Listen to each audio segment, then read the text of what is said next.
जगत में प्रत्येक व्यक्ति को किसी ना किसी प्रकार की निर्बलता अवश्य होती। जैसे कोई बहुत तेजी से दौड़ नहीं पाता तो कोई अधिक भार नहीं उठा पाता, कोई असाध्य रोग से पीड़ित रहता है तो कोई पढ़े हुए पाठों को स्मरण में नहीं रख पाता। ऐसे अनेकों उदाहरण और भी हैं। क्या आप किसी ऐसे व्यक्ति को जानते हैं जिसे सब कुछ प्राप्त हो और हम जीवन की उस एक निर्बलता को जीवन का केंद्र मानकर जीते हैं? इस कारणवश हृदय में दुख और असंतोष रहता है सदा। निर्बलता मनुष्य को जन्म से अथवा संजोग से प्राप्त होती है, किंतु उस निर्बलता को मनुष्य का मन अपनी मर्यादा बना लेता है। किंतु कुछ व्यक्ति ऐसे भी होते हैं जो अपने पुरुषार्थ और श्रम से उस निर्बलता को पराजित कर देते हैं। क्या भेद है उनमें और अन्य लोगों में? क्या आपने कभी विचार किया है? सरल सा उत्तर है इसका। जो व्यक्ति निर्बलता से पराजित नहीं होता, जो पुरुषार्थ करने का साहस रखता है हृदय में, वो निर्बलता को पार कर जाता है। अर्थात निर्बलता अवश्य ईश्वर देता है, किंतु मर्यादा मनुष्य का मन ही निर्मित करता है। स्वयं विचार कीजिए।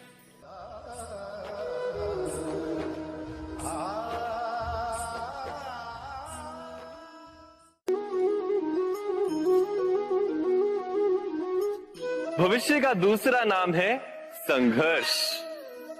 हृदय में आज इच्छा होती है और यदि पूर्ण नहीं हो पाती तो हृदय भविष्य की योजना बनाता है। भविष्य में इच्छा पूर्ण होगी ऐसी कल्पना करता रहता है, किंतु जीवन ना तो भविष्य में है ना अतीत में। जीवन तो इस क्षण का नाम, अर्थात इस क्षण का अनुभव ही जीवन का अनुभव। पर हम ये जानते हुए भी इतना सा सत्य समझ नहीं पाते। या तो हम बीते हुए समय के स्मरणों को घेर कर बैठे रहते, या फिर आने वाले समय के लिए हम योजनाएं बनाते रहते हैं और जीवन जीवन बीत जाता है।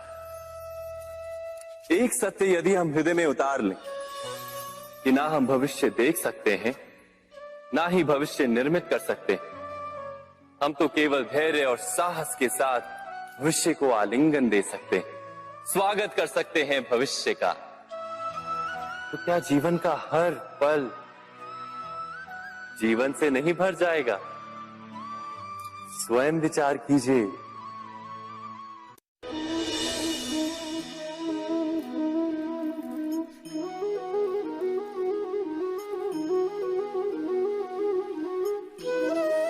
ज्ञान प्राप्ति सदा ही समर्पण से होती है, यह हम सब जानते हैं। किंतु समर्पण का वास्तविक महत्व क्या है? क्या हमने कभी विचार किया? मनुष्य का मन सदा ही ज्ञान प्राप्ति में विभिन्न बाधाओं को उत्पन्न करता है। कभी किसी अन्य विद्यार्थी से ईर्ष्या हो जाती है, कभी पढ़ाए हुए पाठों पर संदेह जन्मता है, और कभी गुरु द्वारा दिया गया दंड मन को अहंकार से भर देता है। नहीं, क्या ऐसा नहीं होता? न जाने कैसे कैसे विचार मन को भटकाते हैं, और मन की इसी अयोग्य स्थिति के कारण हम ज्ञान प्राप्त नहीं कर पाते। मन की योग्य स्थिति केवल समर्पण से निर्मित होती है। समर्पण मनुष्य के अहंकार का नाश करता है, ईर्ष्या, महत्वाकांक्षा आदि भावनाओं को दूर कर हृदय को शांत करता है और मन को एकाग्र करता है। वास्तव में ईश्वर की सृष्टि में ना ज्ञान की मर्यादा है, ना ज्ञानियों की। गुरु दत्तात्रेय ने तो गाय और श्वान से भी ज्ञान प्राप्त कर लिया था।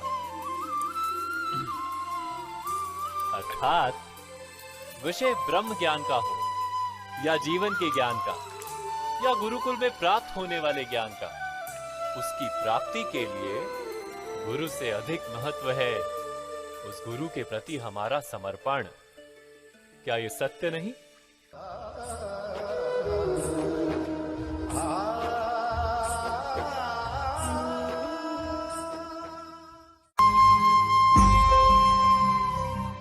प्रत्येक मनुष्य के जीवन में ऐसा क्षण अवश्य आता है जब सारे स्वप्न, सारी आशाएं, सारे दृश्य ध्वस्त हो जाते हैं। जीवन के सारे आयोजन ही बिखर जाते हैं।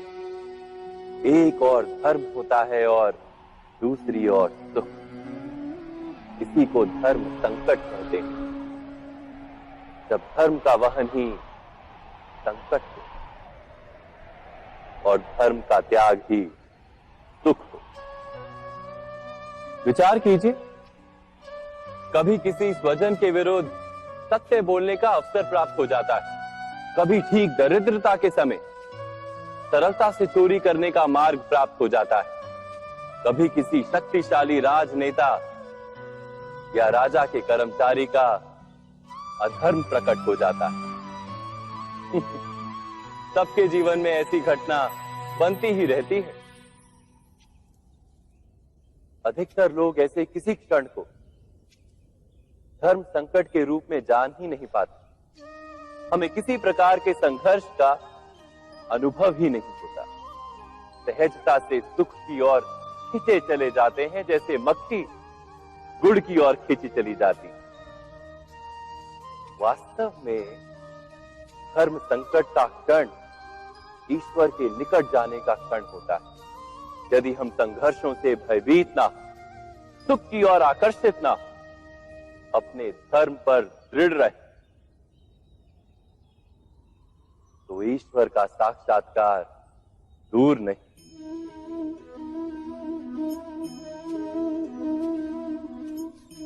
पवन से युद्ध करने वाला पत्ता यदि पेड़ से गिरता है तो भी आकाश की ओर उठता है। पवन से झुकने वाली घास वहीं भूमि पर रह जाती। अर्थात धर्म संकट से यदि हम संकट को ही टाल दें तो सुख तो मिलता है, जीवन बढ़ता है, किंतु क्या चरित्र नहीं टूटता? क्या आत्मा दरिद्र नहीं हो जाती? क्या ईश्वर से अंतर नहीं हो जाता? स्वयं विचार किए। दो व्यक्ति जब निकट आते हैं तो एक दूसरे के लिए सीमाएं और मर्यादाएं निर्मित करने का प्रयत्न अवश्य करते हैं। हम यदि सारे संबंधों पर विचार करें तो देखेंगे कि इन सारे संबंधों का आधार यही सीमाएं हैं जो हम दूसरों के लिए निर्मित करते हैं। और यदि अनजाने में भी कोई अन्य व्यक्ति इन सीमाओं को तोड़ता है तो उसी क्षण हमारा हृदय क्रोध से भर जाता है। इन सीमाओं का वास्तविक रूप क्या है? क्या हमने कभी विचार किया? सीमाओं के द्वारा हम दूसरे व्यक्ति को निर्णय करने की अनुमति नहीं देते। अपना निर्णय उस व्यक्ति पर थोपते, अर्थात किसी की स्वतंत्रता का अस्वीकार करते हैं। और जब स्वतंत्रता का अस्वीकार किया जाता है तो उसका हृदय दुख से भर जाता है। और जब वो सीमाओं को तोड़ता है तो हमारा हृदय क्रोध से भर जाता है। क्या ऐसा नहीं होता?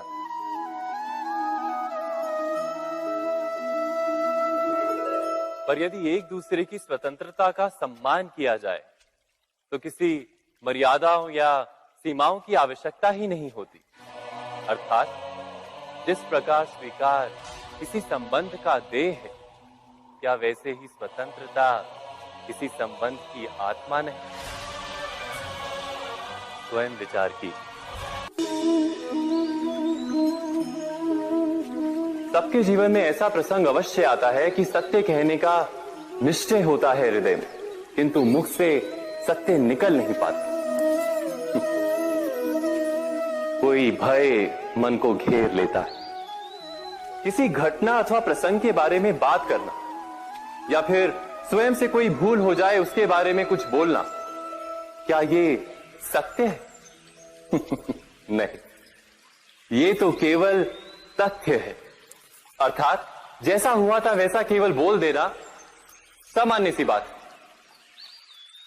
किंतु कभी कभी उस तथ्य को बोलते हुए भी भय लगता है। कदाचित किसी दूसरे की भावनाओं का विचार आता है मन। दूसरे को दुख होगा ये भय भी शब्दों को रोकता है। तो ये सत्य क्या है? क्या हमने कभी विचार किया है? जब भय रहते हुए भी कोई तथ्य बोलता है तो वो सत्य कहलाता है। वास्तव में सत्य कुछ और नहीं, केवल निर्भयता का दूसरा नाम है।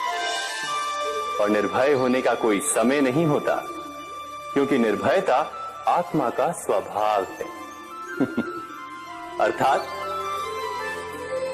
क्या प्रत्येक क्षण सत्य बोलने का क्षण नहीं होता?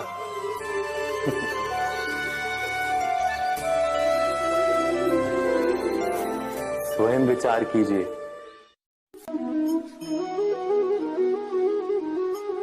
श्रेष्ठता का क्या अर्थ है? श्रेष्ठता का अर्थ है दूसरों से अधिक ज्ञान प्राप्त करना।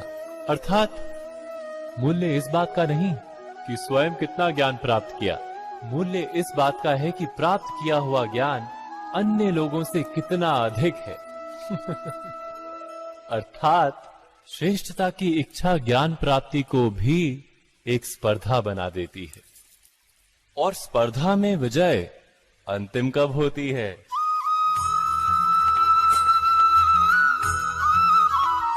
कुछ समय के लिए तो श्रेष्ठ बना जा सकता है, किंतु सदा के लिए कोई श्रेष्ठ नहीं रह पाता। फिर वही असंतोष, पीड़ा और संघर्ष जन्म लेता है। किंतु श्रेष्ठ बनने के बदले यदि उत्तम बनने का प्रयत्न करें तो क्या होगा? उत्तम का अर्थ है कि जितना प्राप्त करने योग्य है वो सब प्राप्त करना, किसी से अधिक पाने की इच्छा से नहीं, मात्र आत्मा की तृप्ति हेतु कुछ प्राप्त करना। उत्तम के मार्ग पर किसी अन्य से स्पर्धा नहीं होती, स्वयं अपने आप से स्पर्धा होती है। अर्थात उत्तम बनने का प्रयत्न करने वाले को देर अबेर सारा ज्ञान प्राप्त हो जाता है, बिना प्रयत्न के ही वो श्रेष्ठ बन जाता है। किंतु जो श्रेष्ठ बनने का प्रयत्न करता है वो श्रेष्ठ बने या ना बने, उत्तम कभी नहीं बन पाता।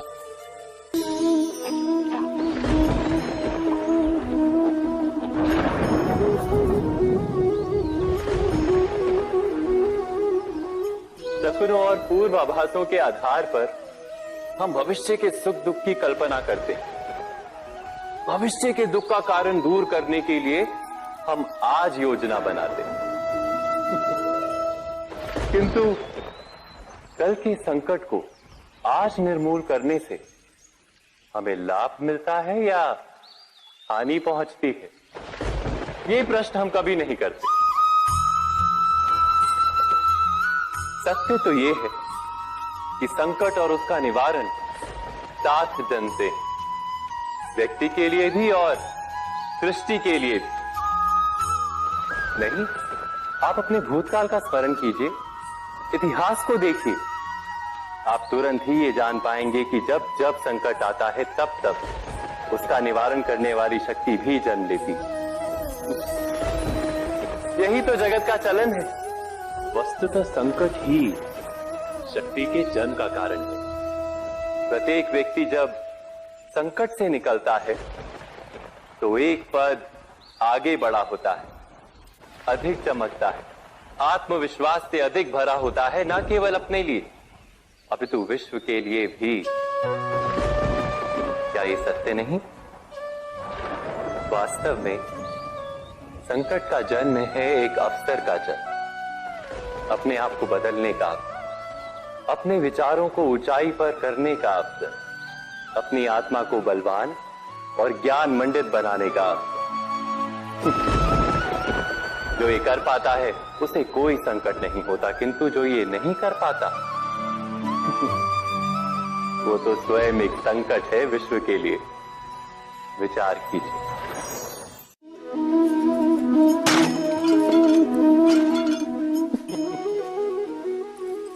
कभी कभी कोई घटना मनुष्य के जीवन की सारी योजनाओं को तोड़ देती और मनुष्य उस आघात को अपने जीवन का केंद्र मान लेता। पर क्या भविष्य मनुष्य की योजनाओं के आधार पर निर्मित होते हैं? नहीं। जिस प्रकार किसी ऊंचे पर्वत पर सर्वप्रथम चढ़ने वाला उस पर्वत की तलाई में बैठकर जो योजना बनाता है, क्या वही योजना उसे उस पर्वत की चोटी तक पहुंचाती है? नहीं। वास्तव में वो जैसे जैसे ऊपर चढ़ता है वैसे वैसे उसे नई नई चुनौतियां, नई नई विडंबनाएं, नए नए अवरोध मिलते हैं। प्रत्येक पद पर वो अपने अगले पद का निर्णय करता है। प्रत्येक पद पर उसे अपनी योजनाओं को बदलना पड़ता है। कहीं पुरानी योजना उसे खाई में ना ढकेल दे। वो पर्वत को अपने योग्य नहीं बना पाता, केवल स्वयं को पर्वत के योग्य बना सकता है। क्या जीवन के साथ भी ऐसा ही नहीं? जब मनुष्य जीवन में किसी एक चुनौती को, एक अवरोध को अपने जीवन का केंद्र मान लेता है, अपने जीवन की गति को ही रोक देता है, तो वो अपने जीवन में सफल नहीं बन पाता और ना ही सुख और शांति प्राप्त कर पाता। अर्थात जीवन को अपने योग्य बनाने के बदले स्वयं अपने को जीवन के योग्य बनाना ही सफलता और सुख का एकमात्र मार्ग नहीं। स्वयं विचार कीजिए।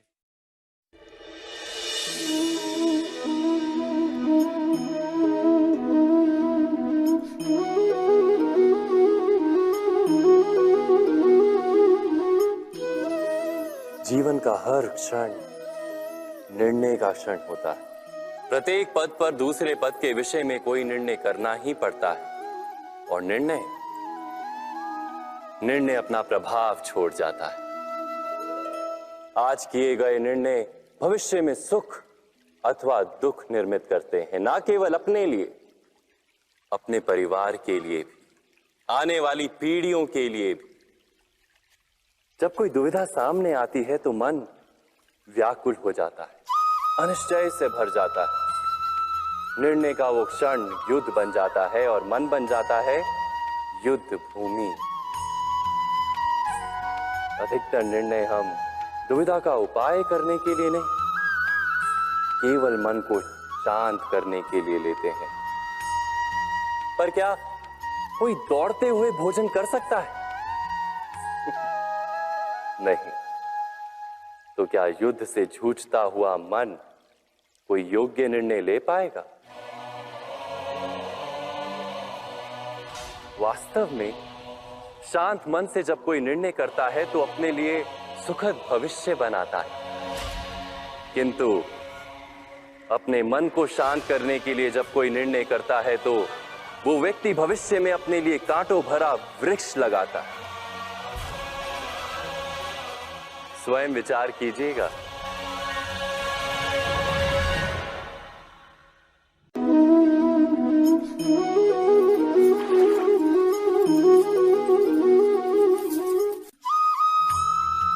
जीवन में आने वाले संघर्षों के लिए जब मनुष्य स्वयं को योग्य नहीं मानता, जब उसे अपने ही बल पर विश्वास नहीं रहता, तब वो सद्गुणों को त्याग कर दुर्गुणों को अपनाता है। वस्तुतः मनुष्य के जीवन में दुर्जनता जन्म ही तब लेती है जब उसके अंतर में आत्मविश्वास नहीं होता। आत्मविश्वास ही अच्छाई को धारण करता है। ये आत्मविश्वास है क्या?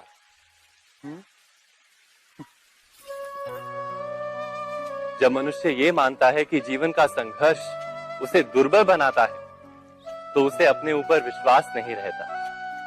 वो संघर्ष के पार जाने के बदले संघर्ष से छूटने के उपाय ढूंढने लगता है। किंतु जब वो ये समझता है कि ये संघर्ष उसे अधिक शक्तिशाली बनाते हैं, ठीक जैसे व्यायाम करने से देह की शक्ति बढ़ती, तो प्रत्येक संघर्ष के साथ उसका उत्साह बढ़ता है। अर्थात आत्मविश्वास और कुछ भी नहीं, मन की स्थिति, जीवन को देखने का दृष्टिकोण मात्र है। और जीवन का दृष्टिकोण तो मनुष्य के अपने वश में होता है। स्वयं विचार कीजिए।